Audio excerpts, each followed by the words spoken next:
नमस्कार, आपके साथ मैं हूं विवेक शर्मा और आप देख रहे हैं उत्तर बंगाल एवं सिक्किम का leading news channel SK live. आज के दिनों के समाचार के प्रस्तुत करता है international furniture, unbeatable price. Visit a Royal Oak store today. Advance technical training centre Bardang Sikkim. Summit Hotel Darjeeling और कालिम्पोंग पूरी कोविड सेफ्टी के साथ आपका पर्सनलाइज्ड टूर ऑफर करता।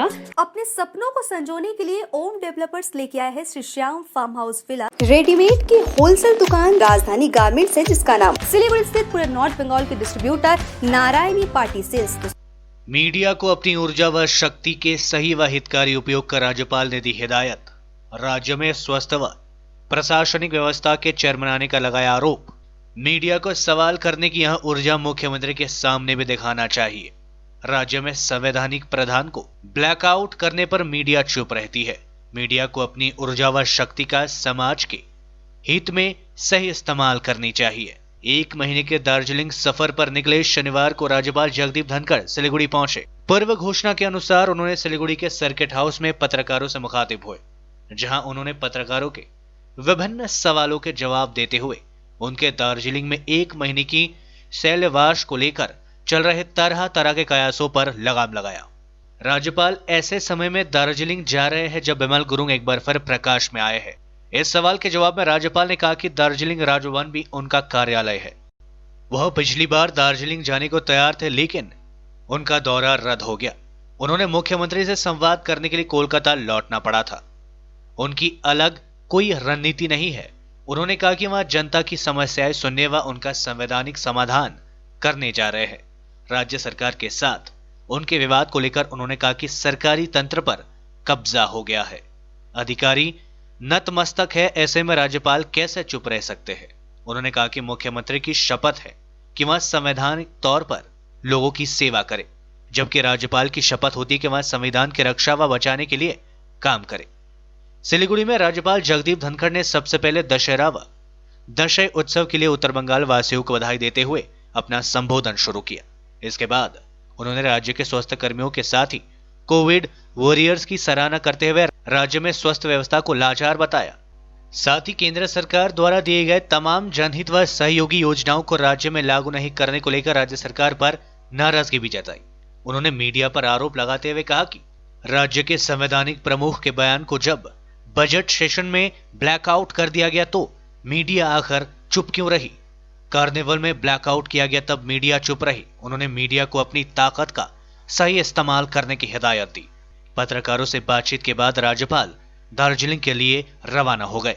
दो तीन बातें लोग कहते हैं जिस पर मेरे को कड़ी आपत्ति है कि आप सरकार से झगड़ रहे हैं। मेहरबानी करके मेरे पर थोड़ी दया दृष्टि रखिए।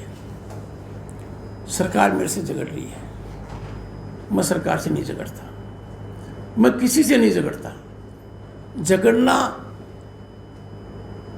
न मेरा मानस है न मेरी ट्रेनिंग है। और लंबे समय तक 4 दशक तक वकालत करने के पश्चात भी मैं झगड़ूंगा तो मेरे 4 दशक की तपस्या को आप सुनने में कर देंगे। मैं नहीं झगड़ता। आज भी मुख्यमंत्री से मेरा डायलॉग इंस्टेंट है। झगड़ने वाले आदमी का डायलॉग नहीं होता है, इंस्टेंट है।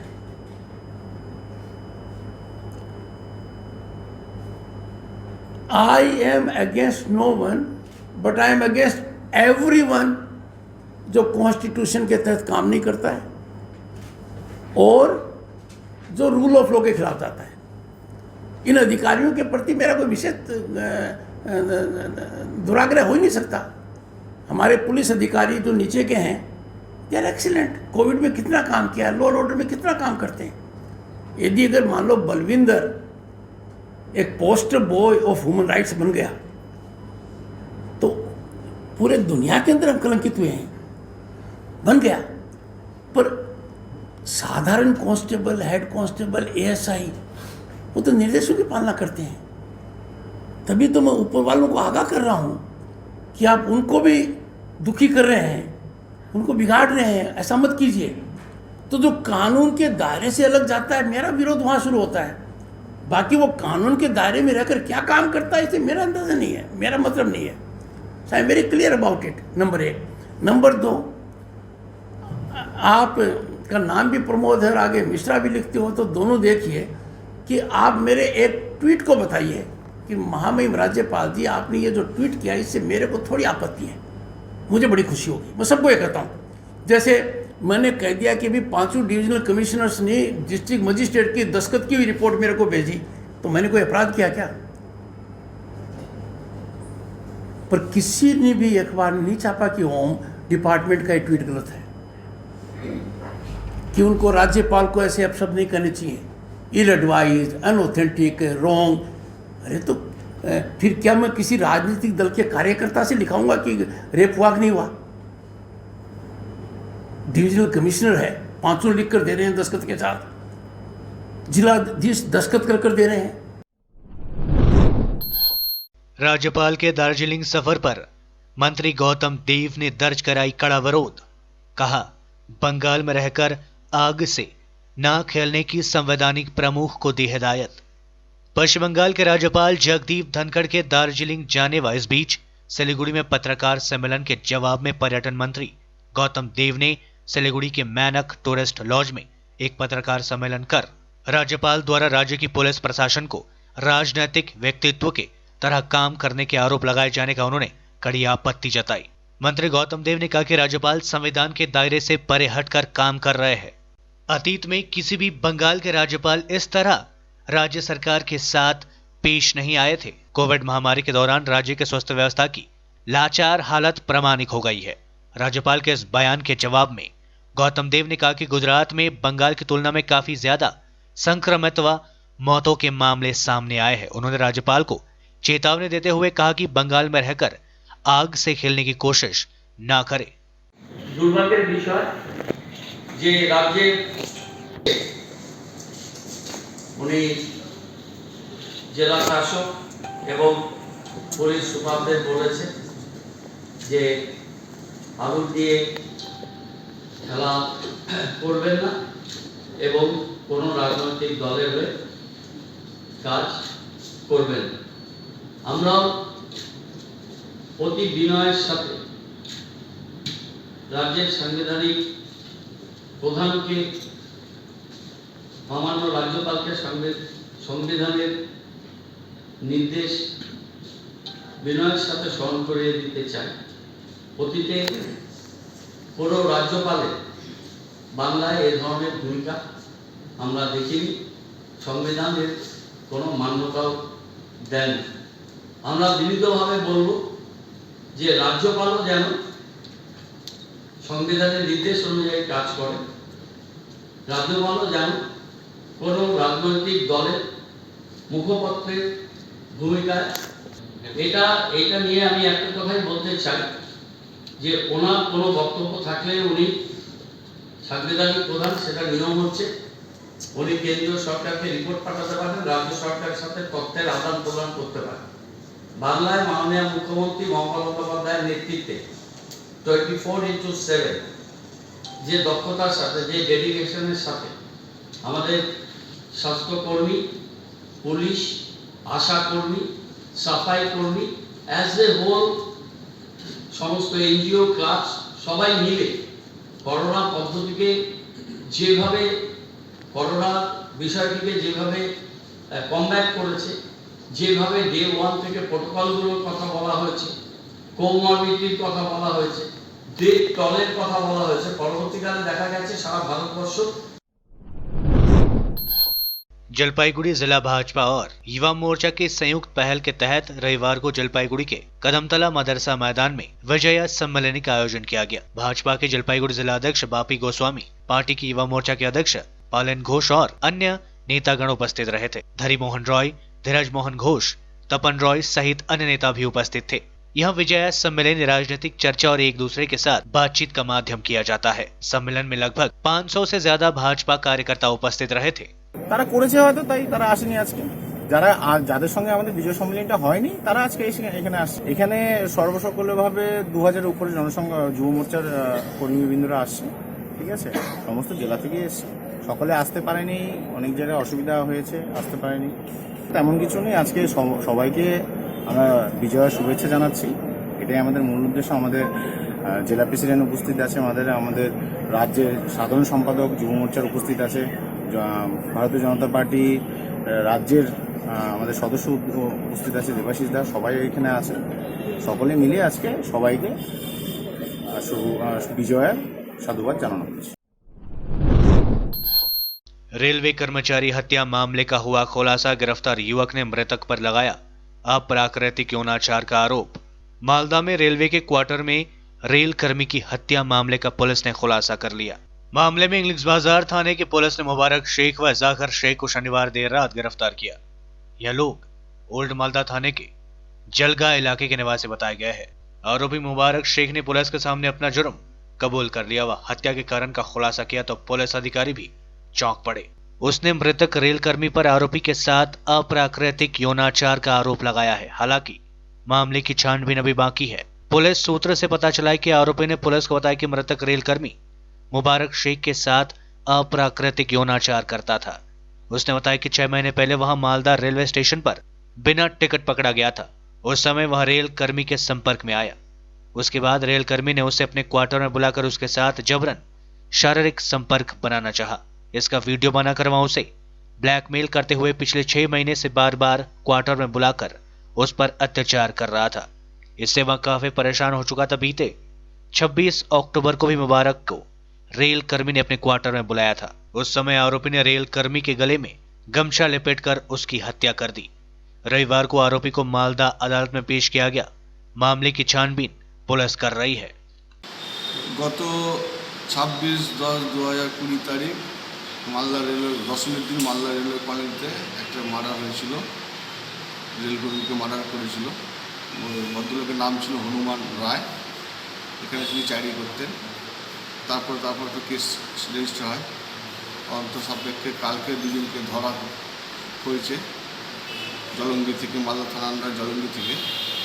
তাদের দুজনের নাম, একজনের নাম মুবারক শেখ আর একজনের নাম জাকির শেখ।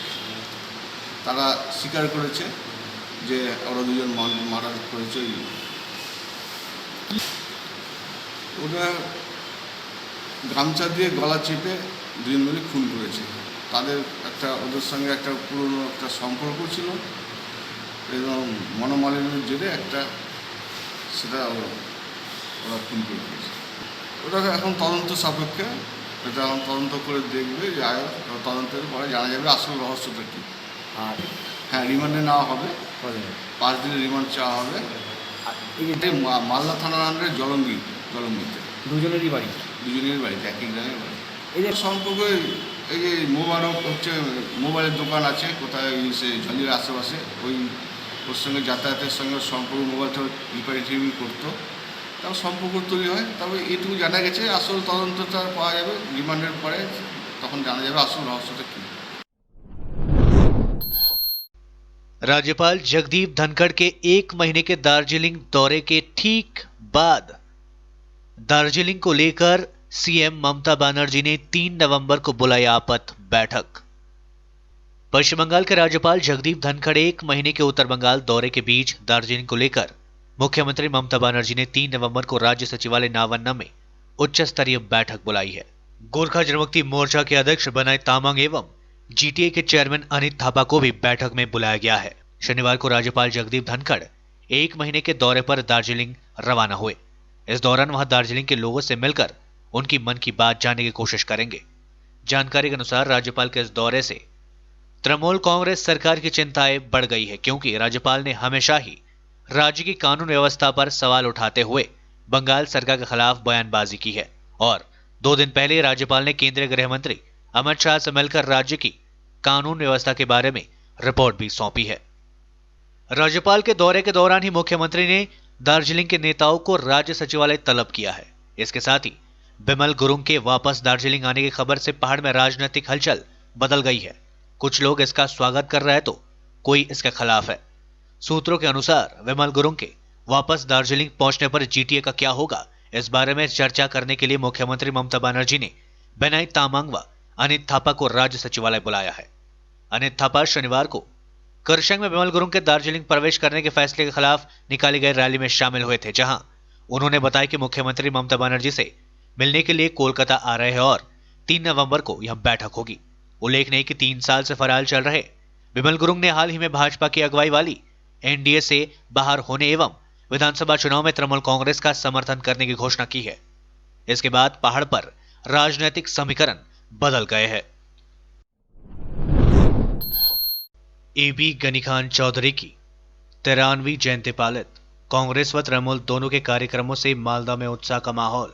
रविवार को एबी गनीखान चौधरी की 93वीं जयंती को लेकर मालदा शहर में विभिन्न कार्यक्रमों का आयोजन किया गया था। मामा के प्रशिक्षण में राजनीति में आई मौसम बेनजीर नूर की अध्यक्षता में तृणमूल कांग्रेस की ओर से भी इस अवसर पर कार्यक्रम आयोजित किए गए थे। रविवार को पूर्व केंद्रीय मंत्री तथा मालदा के रूपकार एबी गनीखान चौधरी की मूर्ति पर माल्यार्पण कर तृणमूल जिलाध्यक्ष तथा राज्यसभा सांसद ने अपने साथ बिताए पलों को याद करते हुए पत्रकारों से बातचीत की। दिवंगत कांग्रेस नेता व पूर्व मंत्री की जयंती पर कांग्रेस व तृणमूल सहित विभिन्न श्रमिक संगठनों की ओर से मालदा में कार्यक्रम आयोजित किए गए थे। तमाम पार्टी नेताओं ने गनी भवन में दिवंगत नेता के मजार पर चादर चढ़ाया। इसके साथ ही रतबाड़ी इलाके में स्थित उनकी मूर्ति पर माल्यार्पण कर श्रद्धा सुमन अर्पित किए। कांग्रेस की ओर से सूजापुर के विधायक ईशा खान चौधरी, विधायक मुख्ताइन आलम, भूपेंद्र नाथ हलदार सहित कई नेता कार्यकर्ता कार्यक्रम में उपस्थित थे।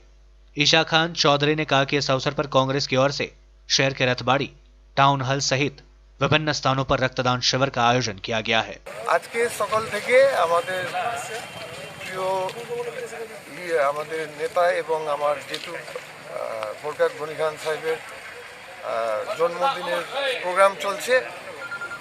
সকালে আমাদের কোতোয়ালি বাড়িতে ফুল দান হলো, তারপরে খবরস্থান দোয়া হলো, তারপরে ওনার দুটো স্ট্যাচু রথবাড়ি মোড় একটা আর একটা মালদা টাউন হলের পাশে মালাদান হলো। আমাদের এমএলএ সাহেবরা সব আছে, আমাদের ব্লকের বিভিন্ন প্রেসিডেন্ট আছে। এখন মালদা টাউন হল আমরা যেভাবে করি প্রত্যেক বছরে ওনার জন্মদিনে ওনার অ্যাচিভমেন্টগুলো আমাদের মালদা কংগ্রেসের সবাই চলে আসে ওনার বার্থডে সেলিব্রেশনের জন্য। আমরা সবাই করতে আসি।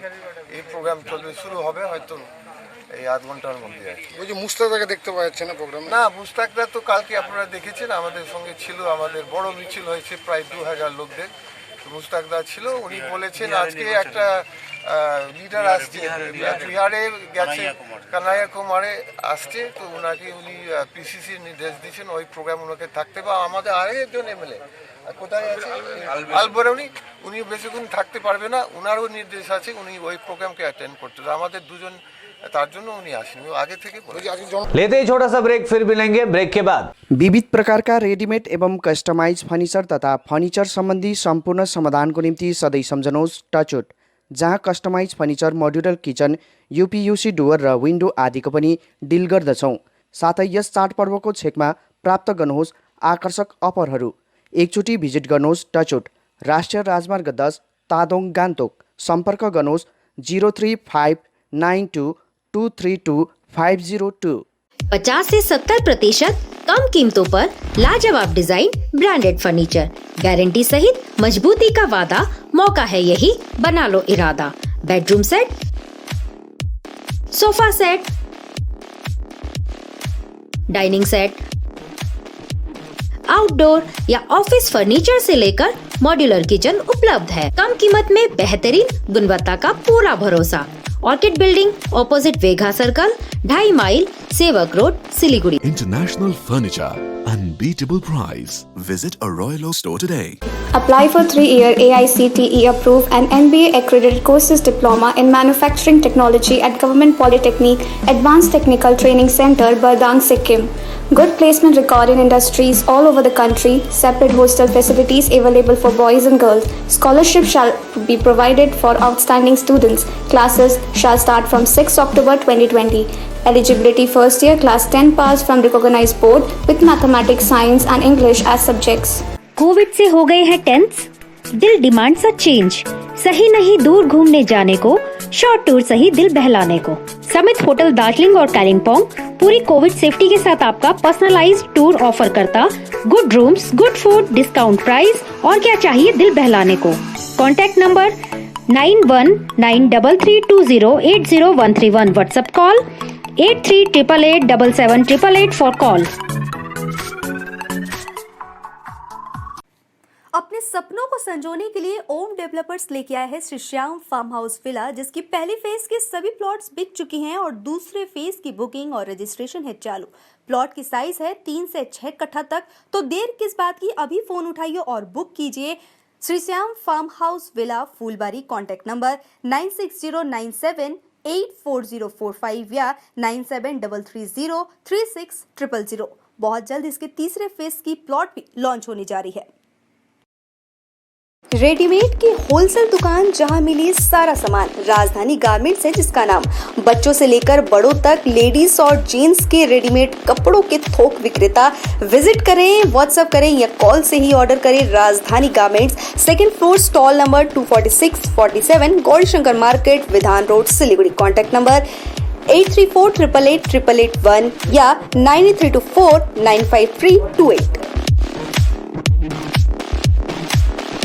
आज जहाँ कोरोना से सभी है परेशान, हम लाए हैं कमाने का तरीका आसान। 21वीं सदी में महिलाएं आत्मनिर्भर होकर स्वाभिमान के साथ जीना चाहती है। अगर आप एक गृहिणी हैं और घर से ही मुनाफे वाला व्यवसाय करने का सोच रहे हैं, तो आपके लिए सुनहरा मौका लाए हैं टपरवेयर के सिलीगुड़ी स्थित पूरे नॉर्थ बंगाल के डिस्ट्रीब्यूटर नारायणी पार्टी सेल्स। तो सोचिए नहीं, स्क्रीन में दिए गए नंबर में संपर्क कीजिए और विस्तृत जानकारी लीजिए। घर बैठे पैसे कमाए, आज ही फ्री मेंबरशिप लीजिए, अपने सपनों को पूरा कीजिए। मुश्किल की इस घड़ी में आपका साथ ही सिर्फ टपरवेयर।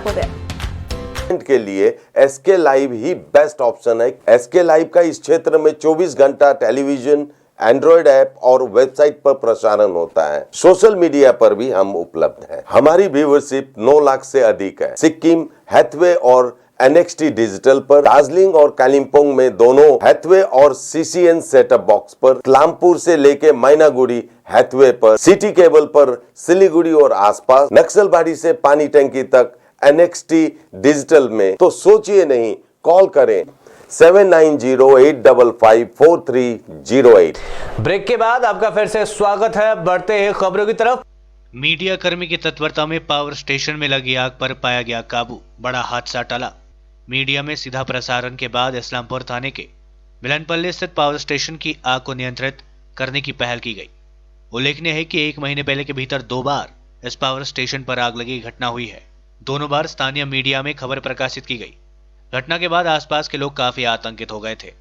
लोगों का गुस्सा बिजली वितरण कंपनी पर टूट पड़ा। आखिरकार रविवार को पावर स्टेशन के ट्रांसफार्मर के जिस स्थान पर तेल रिस रहा था, उस स्थान को कंपनी की ओर से बालू से भर दिया गया। रविवार सुबह से पावर स्टेशन के सामने JCB की मदद से बालू भरने का काम शुरू किया गया। इलाके के समाज सेवी व स्थानीय लोगों ने इलाके में दुर्घटना की आशंका जताते हुए कंपनी के खिलाफ विरोध प्रदर्शन शुरू कर दिया। इसके बाद कंपनी के अधिकारी हरकत में आए व बालू भरने का काम शुरू करवाया गया। देश में लगातार 8वें दिन 50,000 से कम नए मामले सामने, मृत्यु दर भी घटी। देश में कोरोना वायरस की स्थिति में लगातार सुधार हो रहा है। आज देश में लगातार 8वें दिन कोरोना वायरस के 50,000 से कम नए मामले सामने आए। इसके साथ ही देश में कोरोना की रिकवरी दर भी तेजी से बढ़ रही है। भारत में कोरोना वायरस से अब तक करीब 75 लाख लोग ठीक हो चुके हैं। इसके अलावा सक्रिय मामलों में लगातार गिरावट से भी देश में स्थिति सामान्य हो रही है। देश में कोरोना के अब तक 81 लाख से ज्यादा मामले सामने आ चुके हैं।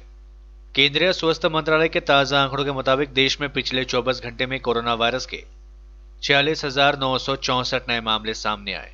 इस दौरान कोरोना से मौतों की संख्या 470 रही। इससे मौतों का आंकड़ा 1.22 लाख के पार चला गया। स्वास्थ्य मंत्रालय के ताजा आंकड़ों के अनुसार देश में अब तक कुल 81,84,083 केसेस सामने आ चुके हैं। इनमें से 74,91,513 लोग कोरोना वायरस से ठीक हो चुके हैं। देश में सक्रिय मामलों की संख्या घटकर 5,70,448 पहुंच चुकी है। भारत में कोरोना वायरस से मौतों का आंकड़ा 1,22,111 पहुंच चुका है। देश में सक्रिय मामलों में लगातार कमी आई है। पिछले 24 घंटे में देश में कोरोना वायरस के 12,191 एक्टिव केसेस कम हुए हैं। इससे एक्टिव केसेस की दर घटकर 6.97% हो गई है।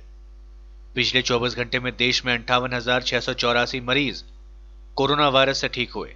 इससे देश में रिकवरी दर बढ़कर 91.54% हो गई है। भारत में कोरोना की मृत्यु दर 1.49% है। देश में अब तक करीब 11 करोड़ से ज्यादा सैंपलों की कोरोना की जांच की जा चुकी है।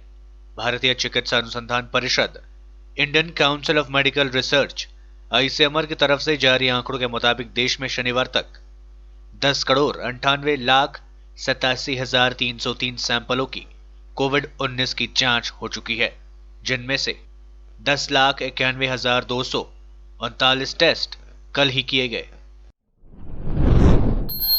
हो जाए तैयार, आज से हो चुका है कई बदलाव। रसोई गैस का सिलेंडर बुकिंग से लेकर ट्रेनों के टाइम टेबल तक बदला। आज यानी 1 नवंबर से कई बदलाव होने वाले हैं। ये हमारी दैनिक जीवन में कहीं खुशी देने वाला है, कहीं हमारी जेब भी ढीली करेंगे। रसोई गैस का सिलेंडर बुकिंग से लेकर ट्रेनों के टाइम टेबल तक बदलने वाले हैं। एसबीआई के बचत खातों पर कम ब्याज मिलेगा। वहीं डिजिटल पेमेंट पर कोई चार्ज नहीं पड़ेगा। अब एलपीजी सिलेंडर की डिलीवरी प्रक्रिया में बदलाव हो जाएगा।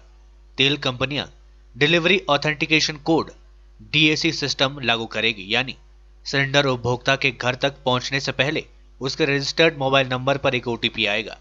जब सिलेंडर आपके घर आएगा तो उस ओटीपी को सिलेंडर पहुंचाने गए व्यक्ति को दिखाना होगा। बैंक ऑफ बड़ौदा ग्राहकों से एक तय सीमा से ज्यादा पैसे जमा करने और निकालने दोनों पर चार्ज वसूलेगा। 1 नवंबर से ट्रेनों का नया टाइम टेबल जारी हो जाएगा। इस कदम से 13,000 यात्री और 7,000 माल भाड़ा ट्रेनों के टाइम बदल जाएंगे।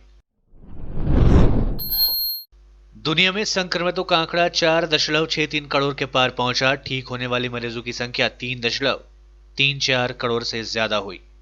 दुनिया में कोरोना संक्रमितों का आंकड़ा 4.63 करोड़ से ज्यादा हो चुका है। 3,34,79,314 मरीज रिकवर हो चुके हैं। अब तक 11.99 लाख से ज्यादा लोगों की मौतें हो चुकी है। ये आंकड़े www.worldometers.info कोरोना वायरस के मुताबिक है। अमेरिका में एक दिन में सबसे ज्यादा मामले सामने आए और यहां वर्ल्ड रिकॉर्ड है। यहां शनिवार को कुल 1,233 मामले रिपोर्ट किए गए। स्पेन में सरकार ने सख्ती दिखाते हुए लॉकडाउन लगाया तो सड़कों पर हिंसक झड़पें शुरू हो गई। अमेरिका में महज 2 दिन बाद राष्ट्रपति चुनाव होना है। इसके पहले यहां संक्रमण का वर्ल्ड रिकॉर्ड बना।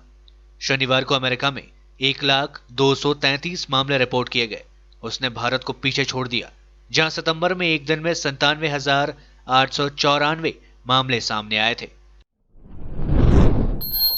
महंगाई की मार, साल भर से लगभग 2 गुना हो गया आलू के रेट। प्याज में भी लगी आग, फिलहाल राहत के आसार कम। पिछले 1 साल में गेहूं को छोड़कर सभी जरूरी खाद्य पदार्थों के दाम बढ़े हैं। आलू के दाम में सबसे ज्यादा 92% का उछाल देखा गया, जबकि प्याज साल भर में 44% महंगा हो गया।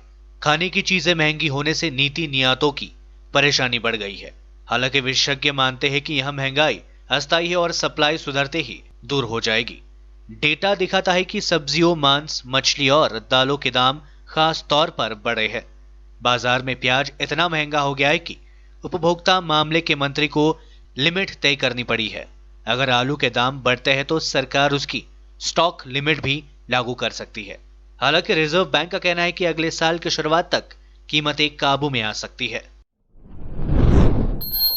ठंड के आगमन के साथ ही दिल्ली और केरल में कोरोना की दूसरी लहर। केरल में 1 महीने में केस 2 गुना हुए। दिल्ली में एक्टिव केस दूसरे पीक से भी ज्यादा। केरल और दिल्ली में कोरोना के नए मामले लगातार चिंता बढ़ा रही है। पिछले महीने केरल में संक्रमितों के आंकड़े में 112% की बढ़ोतरी हुई है। 1 अक्टूबर को संक्रमितों की संख्या 2,04,242 थी, जो 31 अक्टूबर को बढ़कर 4,33,106 पहुंच गई। इसी तरह दिल्ली में अक्टूबर के पहले हफ्ते में जहां 2 से 3,000 केसेस सामने आ रहे थे, अब यहां बढ़कर 4 से 5,000 हो गए हैं। यहां अक्टूबर में 36% केसेस बढ़े हैं। दिल्ली में दूसरा पीक 18 सितंबर को आया था, जहां एक्टिव केसेस 32,250 थे।